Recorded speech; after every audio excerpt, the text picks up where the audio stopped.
Hello everyone, welcome back to another video. तो इस बार हम बात करने चाह रहे हैं हमारे चैप्टर ग्रेविटेशन पर कि ग्रेविटेशन में आपके सिलेबस में क्या क्या टॉपिक्स हैं और क्या क्या क्वेश्चन आपके पास आ चुके हैं और कैसे क्वेश्चन आ सकते हैं इन नीट 2025। और वेटेज की बात करें तो चैप्टर में एक क्वेश्चन कंफर्म है। चैप्टर इजी है, फॉर्मूला बेस्ड है और हो सकता है दूसरा क्वेश्चन भी आपके सामने आ जाए। राइट, तो पूरे का पूरा चैप्टर एक ही वीडियो में कवर अप करेंगे और इसको नाम दिया हमने वन शॉट की जगह gun shot. Alright, so let's start from the very first topic. तो सबसे पहले बेसिक बेसिक बातें इसी चैप्टर की क्या क्या है तुम्हारे पास, देखो। सबसे पहली बात आती है ग्रेविटेशनल फोर्स की कि ग्रेविटेशन फोर्स कहां से आया, क्यों आया। देखो, ग्रेविटेशनल फोर्स, जो चीज़ तुम्हें सबसे पहले पता होनी चाहिए कि ग्रेविटेशन फोर्स ऑलवेज अट्रैक्टिव होते हैं।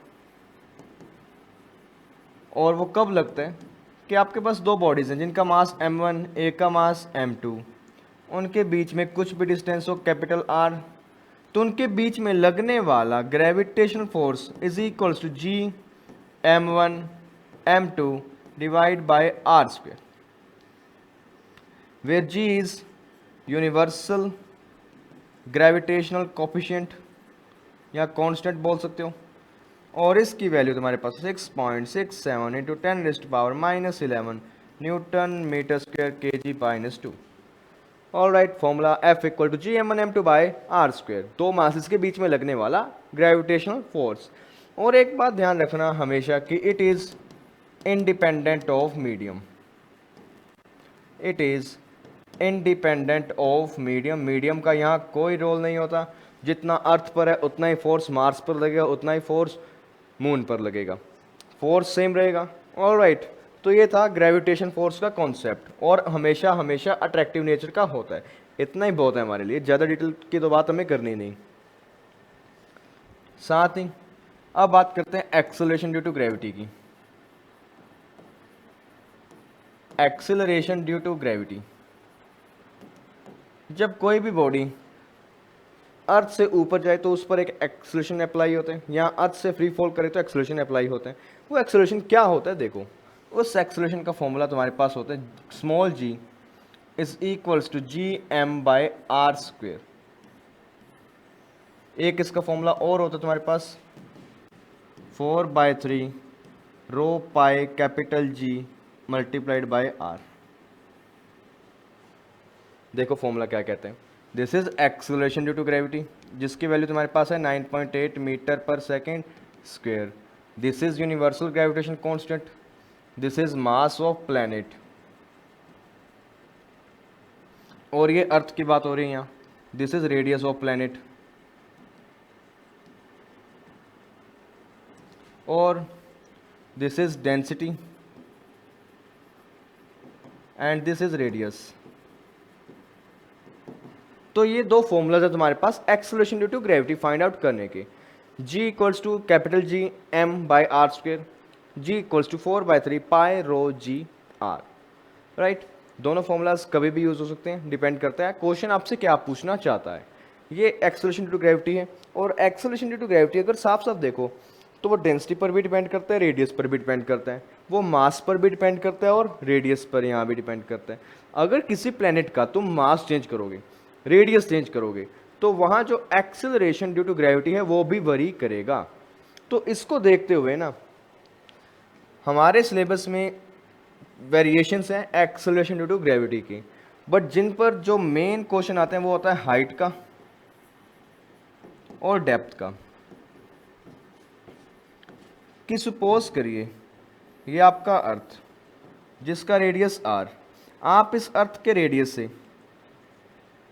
और ये इसका सरफेस और किसी हाइट h पर जाते हैं, तो यहाँ लगने वाला g और यहाँ लगने वाला g दोनों में कितना डिफरेंस होगा, उसका फॉर्मूला तुम्हारे सामने ये रहा। हाइट की बात हो रही है, g at any height equals to g not divide by 1 plus height by r का होल स्क्वेयर। और ये फॉर्मूला कब वैलिड है, जब तुम्हारे पास हाइट हो r से बड़ी। जब हाइट आर से बड़ी है तब ये फॉर्मूला यूज़ करोगे। और जब तुम्हारे पास if height is less than R तब तुम फॉर्मूला यूज़ करते हो G H equals to ji not 1 minus 2h by R in case of less height. दोनों फॉर्मूला में हल्का हल्का फ़र्क है। ये फॉर्मूला इसी से ही आया है, बट इसमें कंडीशन अप्लाई की है हमने, तो हम जनरली इसका यूज़ करते हैं क्योंकि हमें हाइट हमेशा कम ही गिवन होती है आर से। अगर आर से ज़्यादा की बात होगी तो ऊपर का फॉर्मूला यूज़ करेंगे। अब बात आती है डेप्थ की, कि एक प्लैनेट में जिसका रेडियस आर, ये उसका सरफेस, यहाँ एक्सेलरेशन ग्रेविटी जी नॉट, आप इस आर रेडियस के प्लैनेट के अंदर किसी डिस्टेंस डी पर आते हो, डेप्थ डी पर आते हो, तो इस पर लगने वाला एक्सेलरेशन ड्यू टू ग्रेविटी कितना होगा, g d will be equal to ji not 1 minus small d by r. ये तुम्हारा formula acceleration due to gravity का एट एनी डेप्थ, डेप्थ के साथ वरी करेगा, हाइट के साथ वरी करेगा। बहुत बहुत ऐसी बातें हैं जो चेंज होती हैं। और अगर तुम्हें इतने फॉर्मूलाज आ गए तो हम आने वाले क्वेश्चंस को कर सकते हैं। तो देखो क्वेश्चन क्या कह रहे हैं। तो तुम्हारे पास क्वेश्चन है, an object of mass 100 kg, mass आपको गिवन है 100 kg, falls from point A to B. Point A शायद ये होना चाहिए तुम्हारे पास, इस ए पॉइंट से वो बी पर आ गया। All right, the change in its weight corrected to nearest integer will be. पहले वो कहाँ था, ए पर, यहाँ पर उसका वेट था मान लीजिए डब्ल्यू ए, फिर वो कहाँ आया डब्ल्यू बी पर, यहाँ उसका वेट कितना डब्ल्यू बी मान लेता हूँ। तो आपको फाइंड करना है कितना चेंज आया होगा, मतलब चेंज इन मैग्नीट्यूड कर देते हैं। तो देखो सबसे पहले ए पॉइंट की बात करें, एट पॉइंट ए वेट का फॉर्मूला क्या लिखोगे, mass into acceleration to gravity at point A, और पॉइंट जो है ए वो अर्थ के सरफेस से कितना ऊपर है, 2 टाइम्स ऑफ रेडियस। तो यहाँ तुम फॉर्मूला यूज़ करोगे height at any sorry g at any height equals to g divide by 1 plus h by r का होल स्क्वेयर।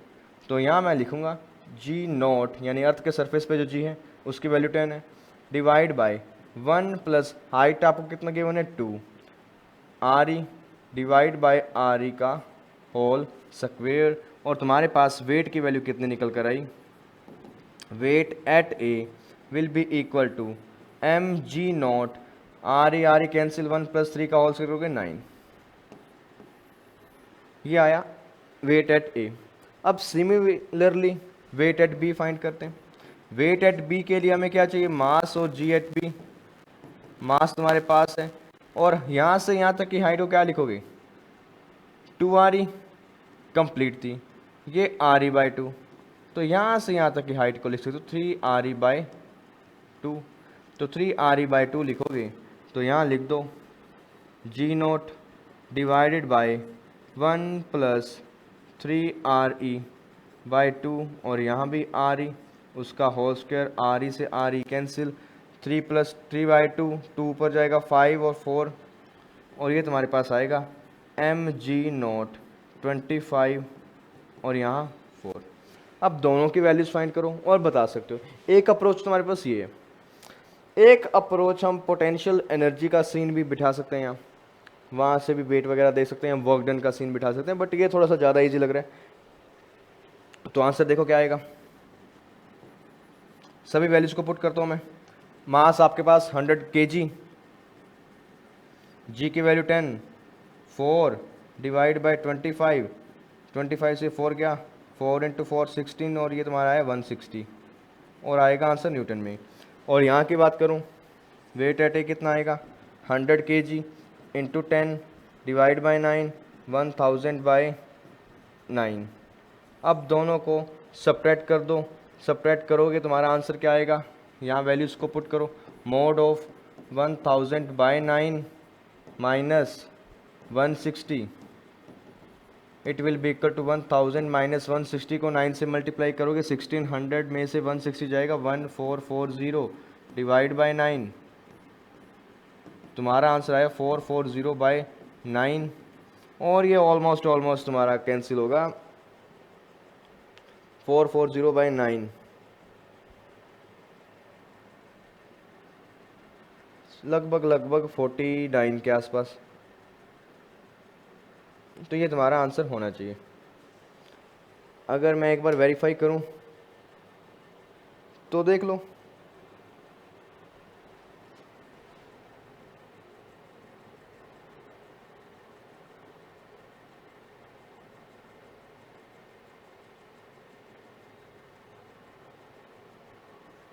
तो 440 बाई 9 अप्रोक्स तुम्हारा आंसर आ जाएगा और 49 तुम्हारा एग्जैक्ट आंसर। दिक्कत ये थी यहाँ भी तुम्हें वेट फाइंड करना था, यहाँ भी वेट फाइंड करना था, दोनों का डिफरेंस बताना था कितना है, और वो तुम बता देते तो तुम्हारा आंसर हो गया। ऑलराइट, तो चलिए अगले पार्ट पर। अगला क्वेश्चन क्या कहते हैं, हालांकि पिछले वाला थोड़ा सा लंबा था बट अगर कैलकुलेशन थोड़ी फास्ट करते तो इजिली हो जाता। The mass of planet is 1/10 of earth. कोई प्लैनेट है, उसका जो मास है वो 1/10 है अर्थ का, and its diameter is half of earth, और उसका जो डायमीटर यानी रेडियस की बात हो रही है, रेडियस डायमीटर हाफ है तो रेडियस भी हाफ होगा, radius is half of that of earth. Alright, तो आप बताओ acceleration due to gravity of the planet कितना होना चाहिए। तो देखो, एक्सेलरेशन ड्यू टू ग्रेविटी अगर अर्थ की बात करूं, Gm/r² me/re², और उसकी वैल्यू तुम्हारे पास कितनी है 9.8 metre per second square. Equation number 1, acceleration due to gravity at any planet P Gmp/rp²। mp की वैल्यू पुट करो me/10, rp का वैल्यू re², और ऊपर जाएगा 2 का स्क्वायर 4। ऑलराइट, Gme/r² की वैल्यू तुम्हारे पास ये रही, तो ये वैल्यू इंसर्ट करूँ इक्वेशन नंबर 1 से, 9.8 × 4 डिवाइड बाई 10, 4 को 10 से कैंसिल करोगे 2.5, और 2.5 और ये ऑलमोस्ट 10 के साथ कैंसिल होगा, तो लगभग लगभग तुम्हारा आंसर 4 से थोड़ा सा कम होना चाहिए या 4 के आसपास। तो ये रहा 4 से कम 3.92, और ये तुम्हारा आंसर। राइट, सिंपल सा क्वेश्चन था, स्ट्रेट। तो चलिए आगे क्या कहता है अगला क्वेश्चन, देखो। If r is the radius of earth, g is acceleration to gravity, then mean density of earth कितना होगा। तो फॉर्मूला हमारे पास है, डेंसिटी की बात हो रही है, डेंसिटी के केस में हमारे पास फॉर्मूला होता है g का 4/3 पाई रो कैपिटल GR। डेंसिटी फाइंड करोगे तो क्या लिखोगे 3g और डिवाइड में 4 pi capital G into multiplied by R, और ये तुम्हारा नया आंसर। कहाँ है ये 4 पाई RG। राइट, सिंपल और स्ट्रेट, फॉर्मूला बेस्ड था और इस तरह सॉल्व करना था।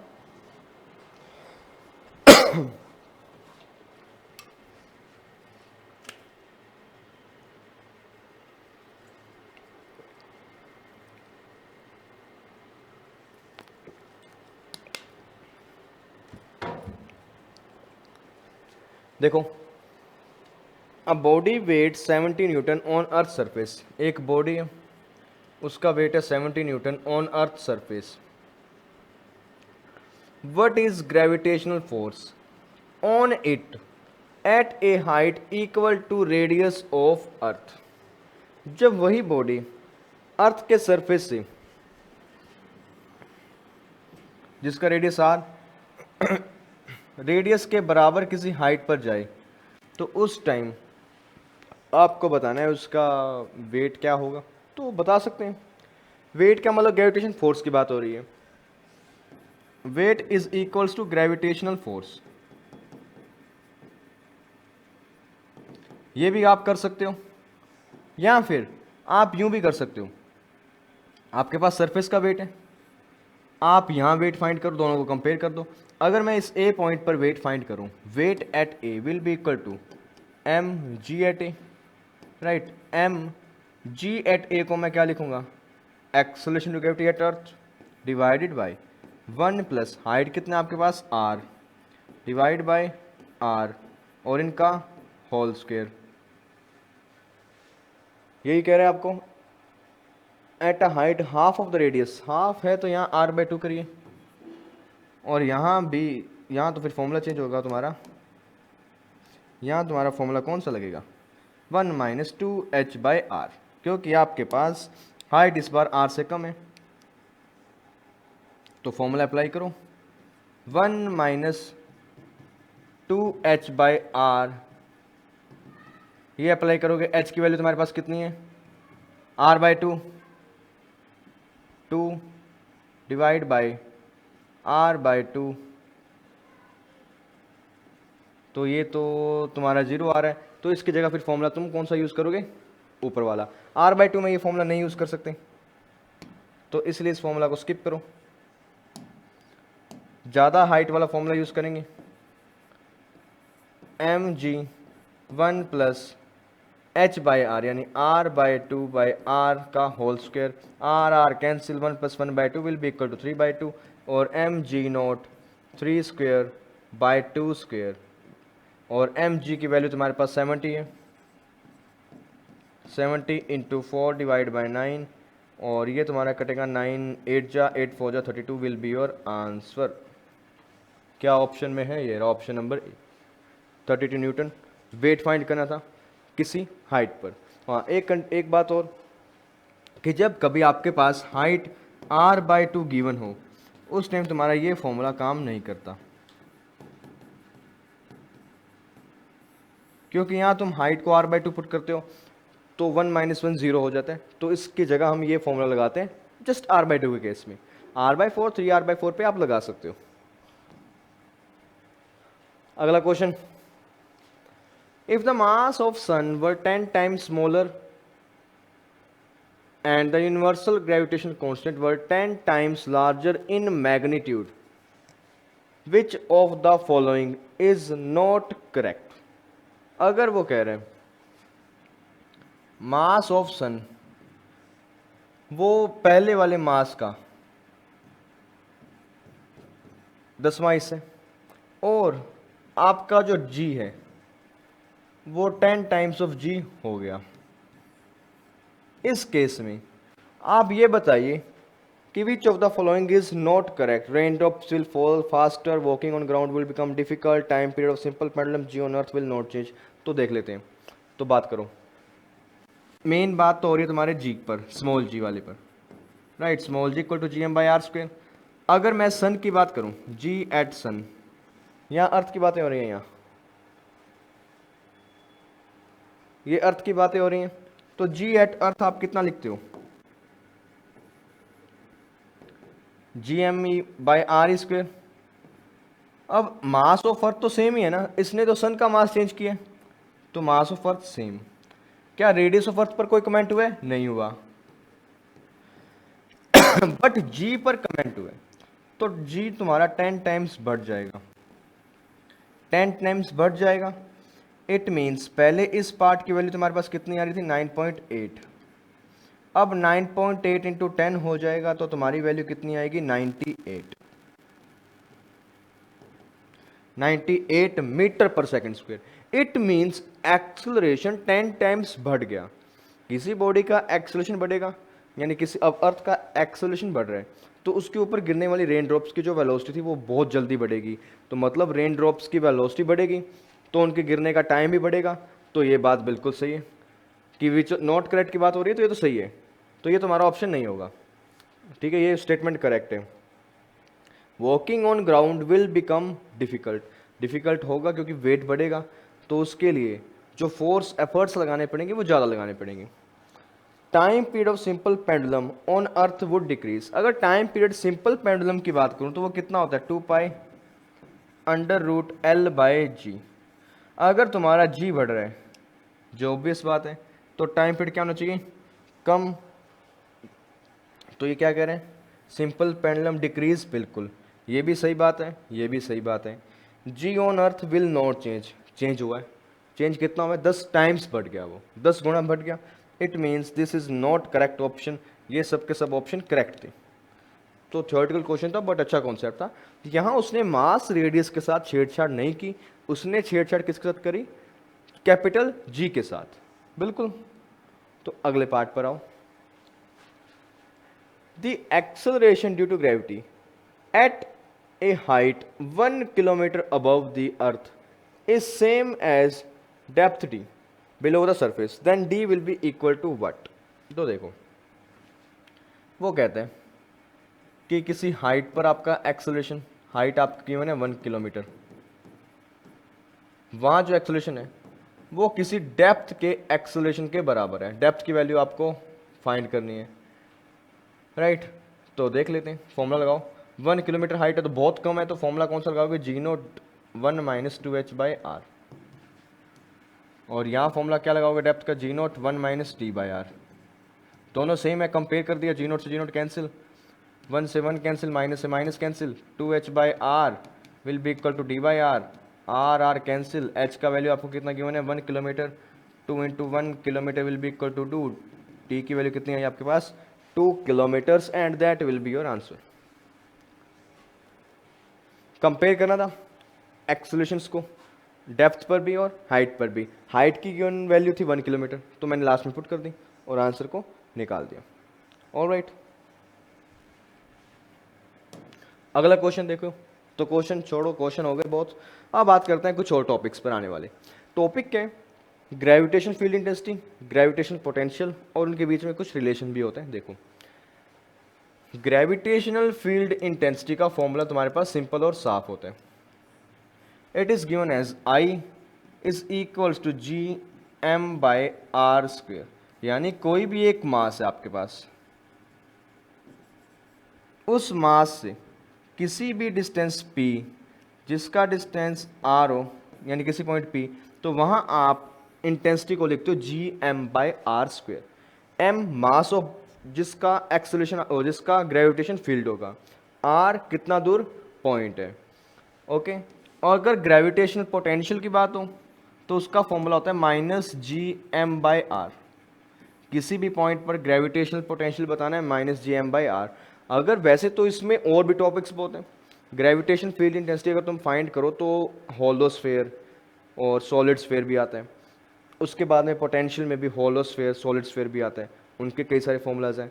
बट वो फॉर्मूलाज मैं यहीं करवाऊंगा, क्योंकि अगर तुम वो कर लोगे तो काफ़ी थोड़ा सा लंबा काम हो जाता है, और इस चैप्टर को मैं थोड़ा शॉर्ट रख रहा हूँ और उन्हीं टॉपिक्स को टारगेट करता हूँ जो तुम्हारे इस नीट वाले चैप्टर, इस नीट वाले पार्ट के लिए सफिशिएंट हो, राइट। तो ठीक है, अब एक बात और, उनके बीच का रिलेशन। अगर तुम्हें याद हो वर्क एनर्जी पावर में या इलेक्ट्रिक फील्ड में एक फॉर्मूला होता था, इलेक्ट्रिक फील्ड में एक फॉर्मूला था, electric field is equals to minus of gradient of potential. तो सिमिलरली तुम यहां भी एक बात डिफाइन कर सकते हो, gravitational field I is equals to minus of gradient of potential, और इसकी जो वैल्यू लिखोगे वो लिखोगे वेक्टर लगाकर minus del x i cap minus del v by del y j cap del v by del z k cap. तो ये भी एक रिलेशन होता है, इसका यूज़ करोगे आप आने वाले न्यूमेरिकल्स में। और इतना पार्ट अगर आपको आता है तो बहुत है, एक्स्ट्रा पढ़ना है तो तुम बहुत पढ़ सकते हो, बट इतना पार्ट तुम्हारा काम चला देगा। और ये वीडियो उन्हीं बच्चों के लिए जो बस अपनी तरफ से अटैम्प्ट करना चाहते हैं, फुली प्रिपेयर्ड नहीं है बट इतने प्रिपेयर तो होने चाहिए कि डरे ना वहाँ, राइट। तुम्हारे सामने क्वेश्चन है तो तुम वहाँ से डरो ना, क्योंकि तुम्हें अगर बेसिक फॉर्मूलाज आते हैं you have that capability to solve them, right. तो चलो, दो बॉडीज हैं, एक का मास m, एक का mass 9m, are placed at a distance r, एक बॉडी m एक बॉडी 9m, दोनों के बीच में डिस्टेंस आपको गिवन है capital R। The gravitational potential on the line joining the bodies where the gravitation field zero will be. मैं assume करता हूँ किस पॉइंट पर, O पर, जिसका डिस्टेंस यहाँ से x और यहाँ से बोलोगे r माइनस एक्स, इस पॉइंट पर ग्रेविटेशनल फील्ड इंटेंसिटी कितना है आपका 0। तो बताओ इसी पॉइंट पर पोटेंशियल कितना होगा, अभी फाइंड कर देते हैं। ग्रेविटेशन फील्ड ज़ीरो होने का मतलब इस पॉइंट पर ग्रेविटेशन फोर्स भी ज़ीरो होगा। तो यहाँ मैं एक इलेक्ट्रोस्टैट का कॉन्सेप्ट भी यूज़ कर सकता हूँ। अगर वो नहीं करना तो हम फोर्स को कंपेयर भी कर सकते हैं। फोर्स को कंपेयर कर देते हैं या फिर ग्रेविटेशन फील्ड डिफाइन कर देते हैं ना इस पॉइंट पर। इसका ग्रेविटेशन फील्ड यहाँ कितना होगा, जी एम स्मॉल एम है, G small M by X square. सामने वाले मास का कितना होगा, G 9m by R minus X square. Sorry G M cancel. R minus X whole square will be equal to what, 9x square. Under root करोगे R minus X will be equal to 3x। R will be equal to इस तरफ क्या 4x। x की value कितनी आई आपके पास, r by 4। r by 4 यहाँ put करो। तो अब पोटेंशियल फाइंड कर देते हैं। पोटेंशियल एटो फाइंड करना है तो पहले इसका पोटेंशियल लिखूँ माइनस जी स्मॉल एम, डिस्टेंस कितना है आपके पास r बाई 4, माइनस इसका पोटेंशियल लिखोगे माइनस जी 9m, डिस्टेंस कितना है आपका r माइनस आर बाई 4 मतलब 3r बाई 4। अब दोनों को ऐड कर दो, minus 4 G M by R minus 3 गया यहाँ से minus 12 G M by R. Your answer would be minus 16 G M by R. क्या ऑप्शन है, ये रहा तुम्हारा ऑप्शन। सबसे पहले आपको फाइंड करना था उस पॉइंट पर ग्रेविटेशन फील्ड इंटेंसिटी कितना होगा, सॉरी जीरो है तो उस पॉइंट का डिस्टेंस कितना होगा। फिर उस पॉइंट का डिस्टेंस फाइंड करने के बाद पोटेंशियल फाइंड करना था, तुम्हारा आंसर फटक आ गया।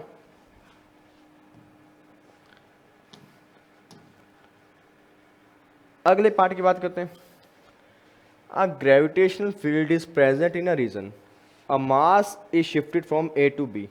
ये कोई पॉइंट है, एक कोई पॉइंट बी, यहाँ से यहाँ तक मास को आप लेके गए हो through different paths as shown. Work done W1 W2 W3 represent work done by gravitation force along the respective paths.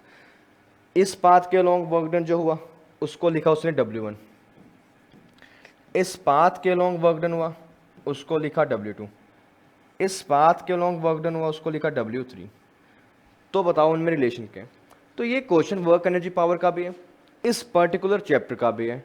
In presence of conservative force, जब आपके पास कंजर्वेटिव फोर्सेस प्रेजेंट हैं तब आप बोलते हो work done does not depend upon path.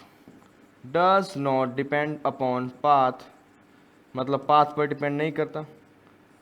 It means it will depend upon point A and point B.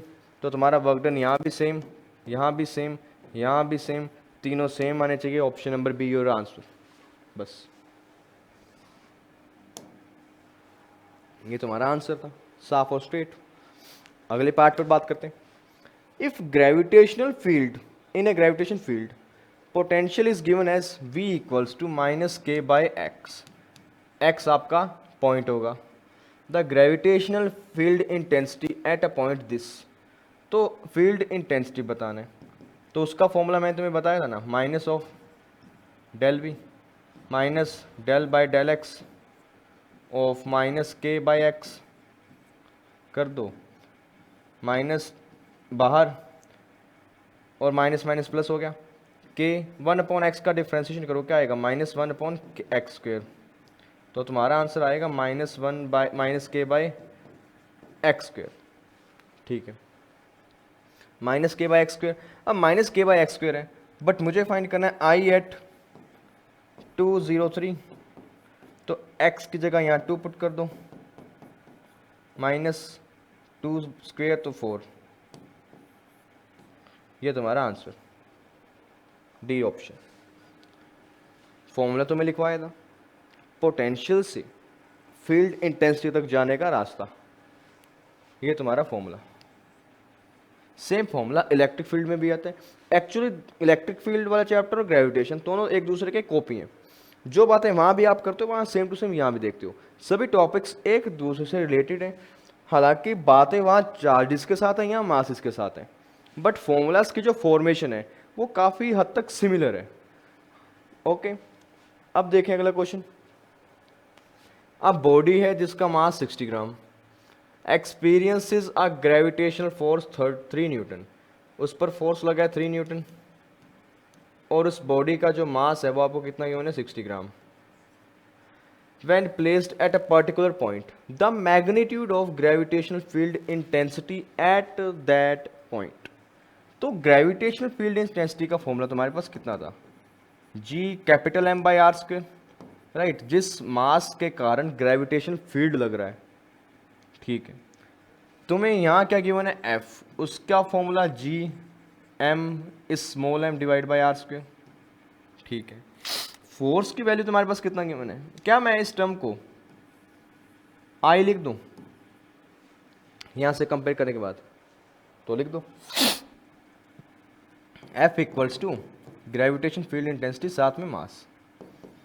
Force की value तुम्हें given है 3 न्यूटन, आई तुम्हें फाइंड करना है, मास कितना गिवन है 60 ग्राम, ग्राम है तो 10⁻³ से मल्टीप्लाई कर दो, तो आई तुम्हारा कितना आएगा 3 डिवाइड बाई 60 इंटू 10⁻³ ये कटा 1/2, 1/2 बना 0.5, और ये 0 इसमें जाएगा तो -3 + 1 -2, -2 पर क्या 2, तो तुम्हारा आंसर आएगा 0.5/10 50, और 50 यूनिट तुम्हारी न्यूटन पर केजी। क्या ऑप्शन है, ये रहा तुम्हारा करेक्ट ऑप्शन, बिल्कुल सही है, कोई दिक्कत नहीं। तो इस तरह से इसको सॉल्व करते हैं और आंसर फाइंड आउट कर देते हैं, कोई प्रॉब्लम वाली बात थी नहीं। अब हमारे लास्ट के कुछ टॉपिक्स, लास्ट के टॉपिक्स पर आते हैं। तो देखो एस्केप वेलोसिटी का फॉर्मूला, एस्केप वेलोसिटी का अगर मैं फॉर्मूला बताऊं तुम्हें, तो सबसे पहले तुम्हें पता होना चाहिए एस्केप वेलोसिटी क्या होती है। जिस वेलोसिटी से कोई बॉडी अर्थ के सरफेस को या अर्थ के ग्रेविटेशन फील्ड को लीव कर दे, सरफेस को नहीं ग्रेविटेशन फील्ड को लीव कर दे, that velocity is known as escape velocity. उसका फॉर्मूला तुम लिखते हो हमेशा we e equals to √2gr, या फिर v e equals to 2gm by capital R square. किसी भी प्लेनेट का एस्केप वेलोसिटी लिखना है तो उसका मास और उसका रेडियस तुम्हें पता होना चाहिए। अगर आप ये अर्थ के लिए फॉर्मूला लिखें, अगर आप अर्थ की बात करते हो तो ये वैल्यू होती है तुम्हारी 11.2 किलोमीटर पर सेकेंड, बिल्कुल ठीक है। इसी के साथ में ऑर्बिटल वेलोसिटी का फॉर्मूला, कोई सैटेलाइट एक प्लेनेट के अराउंड, ये प्लेनेट एक सैटेलाइट जिसका ऑर्बिट h डिस्टेंस दूर है सरफेस से, उस ऑर्बिट की जो वेलोसिटी होगी वो आप लिखते हो हमेशा √g(r + h), या फिर √g, और g नहीं आएगा, capital G m divide by r + h, या फॉर्मूला ये भी हो सकता है, बिल्कुल। ये ऑर्बिटल वेलोसिटी, ये एस्केप वेलोसिटी, दोनों फॉर्मूलास में बता दिए। अब बात कर लेते हैं एनर्जी ऑफ सैटेलाइट की भी। जब कोई सैटेलाइट है तुम्हारे पास किसी ऑर्बिट में मूव कर रही है, तो उसके पास क्या क्या पॉसिबल चीज़ें होती हैं, तो देखो उसके पास होती है काइनेटिक एनर्जी, उसके पास होती है पोटेंशियल एनर्जी, उसके पास होती है टोटल एनर्जी, जो कि काइनेटिक प्लस पोटेंशियल का सम होता है। काइनेटिक एनर्जी उसके पास जो होगी उसका फॉर्मूला तुम लिखोगे Gmm/2r, पोटेंशियल एनर्जी जो होगी उसके पास होगी -Gmm/r। r यहाँ पर डिस्टेंस है, इसको स्मॉल r लिखो, इसलिए r ये डिस्टेंस है सेंटर ऑफ अर्थ से उस सैटेलाइट तक। काइनेटिक प्लस पोटेंशियल को ऐड करो, क्या आएगा Gmm/2r -Gmm/r। टोटल एनर्जी कितना आया, नेगेटिव आएगा -Gmm/2r 2r, negative sign shows that satellite is bounded to the system, satellite बंधा हुआ है अर्थ के साथ में। ये एनर्जीज के फॉर्मूलाज थे। इसके बाद में तुम्हारा कैपलर लॉ आता है। कैपलर ने 3 लॉज दिए थे और उन तीनों लॉज में से फॉर्मूला वाइज जो इंपॉर्टेंट पार्ट है वो देख लो, या फिर तीनों लॉज एक बार देख लो theoretical. First, law of orbit, वो कहते हैं कि एक प्लैनेट के अराउंड, एक प्लैनेट है या एक आप यूँ मान लो एक सन है, उसके अराउंड कोई भी प्लैनेट रिवॉल्व करेगा तो हमेशा रिवॉल्व करेगा इस सन को एक इलिप्स और उसके फोकल पॉइंट्स पर मानकर। एक इलिप्टिकल ऑर्बिट में मूव करेगा, बिल्कुल एक इलिप्टिकल ऑर्बिट में वो मूव करेगा और वो एज्यूम करेगा कि सन जो है उसके किसी भी फोकल पॉइंट पर प्रेजेंट है, वो किसी पर भी प्रेजेंट हो सकते हैं। और यहाँ से यहाँ तक की डिस्टेंस आप बोलते हो सेमी मेजर एक्सिस और सेमी माइनर एक्सिस, वो आपको पता है। अपोजी पेरिजी के बारे में आपको पता है, right. Second, law of areal velocity बोल देते हैं, या फिर एंगुलर मोमेंटम की बातें होती हैं यहाँ। इट सेज दैट कि आपके पास एक इलिप्टिकल ऑर्बिट है, ये आपका सन, ये आपका प्लैनेट। प्लैनेट मान लीजिए किसी टी टाइम में यहाँ से यहाँ तक गया और इस दौरान जो उसने एरिया कवर अप किया वो था A1। फिर मान लीजिए आपका प्लैनेट यहाँ आता है और मान लीजिए यहाँ से यहाँ तक जाने में उसको 10 मिनट लगे और वो 10 मिनट में जितना एरिया कवर अप करेगा इस एरिया में भी मान लीजिए A2, तो दोनों एरियाज सेम होते हैं। Area swept by this radius vector in equal time interval remains equal. ये एरिया जितनी देर में यहाँ कवर अप करेगा उतनी देर में यहाँ भी कवर अप करेगा। हालांकि देखने में कम ज़्यादा लग सकते हैं but numerically they are same. और यहाँ से एक बात आई थी कि एरियल वेलोसिटी यानी चेंज इन एरिया किसके बराबर है आपका, angular momentum divide by 2m। Mass m is mass of planet, right. एक तुम्हारे पास थर्ड आता है लॉ ऑफ पीरियड्स या फिर law of time period. Time period की बात होती है तो ये कहता है किसी भी इलिप्टिकल ऑर्बिट या सर्कुलर ऑर्बिट में जो तुम्हारा प्लैनेट है उसका टाइम पीरियड का स्क्वायर हमेशा प्रोपोर्शनल होगा सेमी मेजर एक्सिस के क्यूब के। सेमी मेजर एक्सिस, अगर सर्कल हो तो यहाँ सर्कल का रेडियस आ जाएगा, इलिप्स है तो सेमी मेजर एक्सिस। बस ये तुम्हारा केपलर्स लॉ। अब करते हैं questions. The escape velocity for earth is v। अर्थ के केस में आपके पास जो एस्केप वेलोसिटी वो कितनी है, v। A planet having 9 times mass of earth, एक कोई भी रैंडम प्लैनेट है उसका मास 9 टाइम्स अर्थ का है, उसका रेडियस आपको कितना गिवन है, radius 16 times of earth, 16 times of अर्थ। तो बताओ उसका एस्केप वेलोसिटी क्या होगा। ये वैल्यू आपके पास v है तो अभी बता देते हैं। v at any planet will be equal to √2g mass of that planet divide by radius of that planet. अब इसको अर्थ की फॉर्म में पुट करो, √2g मास ऑफ प्लैनेट कितना गिवन है, 9 टाइम्स ऑफ अर्थ, रेडियस कितना given है, 16 times of अर्थ। ये टर्म इसका कैंसिल, 9 का स्क्वायर करो, रूट करोगे 3 और यहाँ पर तुम्हारे पास 16 और 9। तो एक मिनट छेड़ो मत इसको, छोड़ो। हाँ, इसको कुछ इस तरह से भी लिख सकते हो, 9/16 मल्टीप्लाई 2GME बाय RME का रूट। बिल्कुल 9/16 अगर मैं बाहर ले आऊँ तो क्या बनेगा, 3/4 √2GME बाय RE। और ये चीज़ आपकी किसके बराबर है, v के। तो तुम्हारा आंसर क्या आया, 3/4 times of v, C option. कुछ इस तरह से कंपैरिजन करके क्वेश्चन को सॉल्व करना था। नेक्स्ट क्वेश्चन देखो, the minimum energy required to launch a satellite of mass m from surface of earth, जिसका मास m है, रेडियस r है, in a circular orbit at an altitude 2r from the surface of earth is. मतलब क्या हुआ इस question का कि आपके पास एक प्लेनेट है जिसका मास m, उसका रेडियस r, उस सरफेस के जिस पर एक आपने सैटेलाइट को मान लीजिए प्लेस किया जिसका मास है स्मॉल m, उसको कितनी एनर्जी आप दो कि वो एक ऑर्बिट में घुस जाए और उस ऑर्बिट की हाइट है सरफेस ऑफ अर्थ से 2r और इसके अबाउट वो रेवोल्यूशन करती जाए। राइट, कुछ ऐसा सीन है। तो मतलब मुझे बताना है कि एनर्जी मैं कितनी दूं।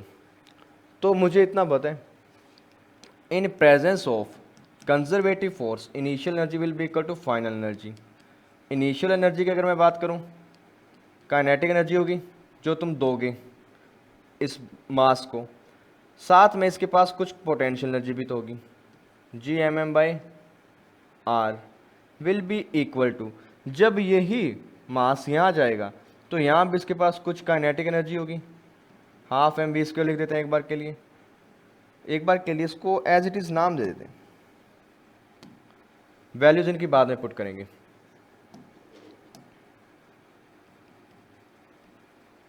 के E initial plus potential energy initial will be equal to K E final plus potential energy final. तो पोटेंशियल एनर्जी उसके पास ऑलरेडी है, तो मैं जितनी एनर्जी उसको प्रोवाइड करूंगा वो क्या होगी, काइनेटिक एनर्जी। तो मुझे फाइंड करना है काइनेटिक एनर्जी इनिशियल को, और वो किसके बराबर है, kinetic energy final plus potential energy final minus potential energy initial. तो इस फॉर्मूला का मैं यूज़ करते हुए सभी वैल्यूज़ को पुट करता हूँ। तो देखो, काइनेटिक एनर्जी फाइनल यानी इस ऑर्बिट में काइनेटिक एनर्जी कितनी होनी चाहिए, उसका फॉर्मूला हमने देखा था, क्या था, G M M by 2 into R, R था सेंटर से डिस्टेंस ऑर्बिट तक का, तो के फाइनल क्या लिखोगे, जी एम एम बाई 3r, बिल्कुल। अब बात करते हैं यहाँ की पोटेंशियल एनर्जी की, सेंटर से इस पॉइंट का कितना डिस्टेंस है, 3r, और यहाँ 2 भी तो मल्टीप्लाई में, ठीक है, सेंटर से इस पॉइंट का डिस्टेंस आपका 3r, तो पोटेंशियल एनर्जी माइनस का होगा, तो minus G M M by 3r, all right, minus of potential energy, minus potential energy initial यहाँ कितना पोटेंशियल एनर्जी था, G M M by R, okay. इस पार्ट को सॉल्व करो तो आया minus G M M by 2r, 2 और साथ में एक 3 भी है,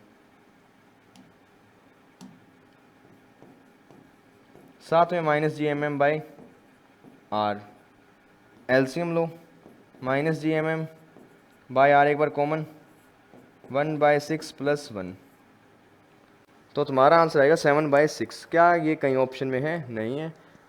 तो एक मिनट, ये माइनस है तो ये माइनस का प्लस भी तो होगा ना, यहाँ ये माइनस तो ये प्लस, माइनस कॉमन लूँगा तो यहाँ आएगा माइनस, तो तुम्हारा जो आंसर बनेगा that will be equal to 5/6 G M M by R, that will be your answer. कहाँ है तुम्हारा A option, 5/6 G M M by R. कुछ नहीं किया, एनर्जीज को कंपेयर किया, initial kinetic energy, final kinetic energy, potential energies की values put किए और क्वेश्चन को सॉल्व किया।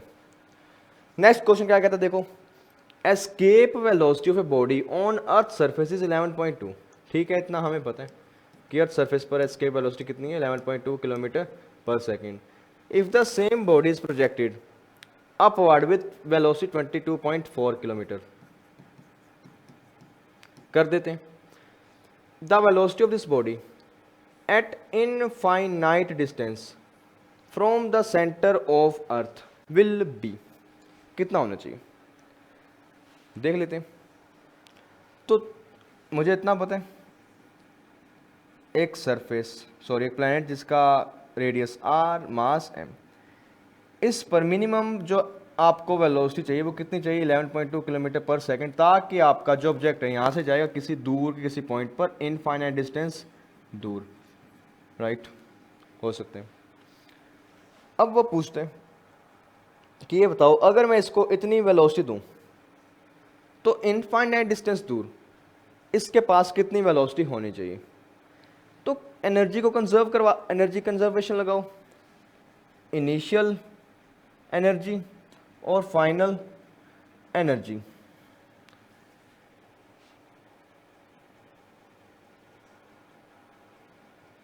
तो कंजर्वेशन लगाओ, एनर्जी कंजर्वेशन अगर मैं लगाऊं, initial energy will be equal to final energy. Initial energy तुम्हारे पास कितना गिवन है, काइनेटिक प्लस पोटेंशियल, और यहां भी काइनेटिक प्लस पोटेंशियल, ऑलराइट, और ये पोटेंशियल फाइनल। इतना मुझे पता है final potential energy will B zero, क्योंकि यहाँ तक का डिस्टेंस इन्फिनिटी है। अब के ई इनिशियल तुम कितना पुट करोगे, K E initial will be equal to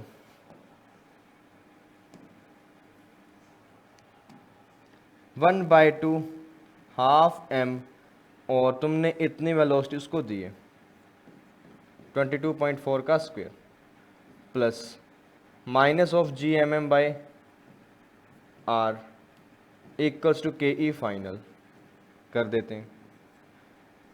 इसको ओपन करो, 1/2 एम और 22.4 है तुम्हारे पास। V E 11.2 is equals to √2 G M by R. बिल्कुल, अगर मैं यहाँ 22.4 के साथ कंपेयर करूँ तो मुझे क्या करना होगा, यहाँ 2 से मल्टीप्लाई कर दूँ, यहाँ भी और यहाँ भी। तो मैं इसको लिख सकता हूँ, इस पूरी टर्म को 2 इंटू √GM/r का होल स्क्वायर, बिल्कुल, minus GMM/r will be equal to K E final. अब के ई फाइनल की वैल्यू फाइंड कर देते हैं। इस ब्रैकेट को ओपन किया, 4/2 GMM/r minus GMM/r will be equal to kinetic energy final. ठीक है, अब काइनेटिक एनर्जी फाइनल में भी कुछ वैल्यूज होंगी। काइनेटिक एनर्जी फाइनल को क्या पुट करोगे,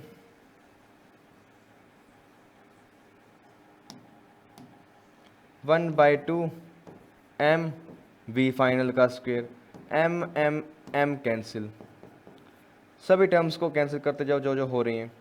4/2 यानी 2, 2 - 1 will be equal to minus plus GM/r, और सामने बचा 1/2 VF स्क्वेयर।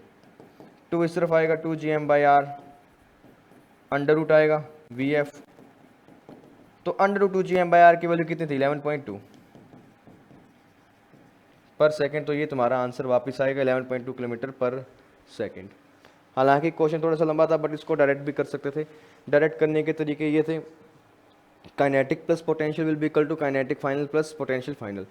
इस पूरे पार्ट की वैल्यू मुझे पता है और इसको मैं डायरेक्ट कंपेयर करता, मेरे पास आंसर यही आता। But for you to get it right, इस सब काम करना पड़ा।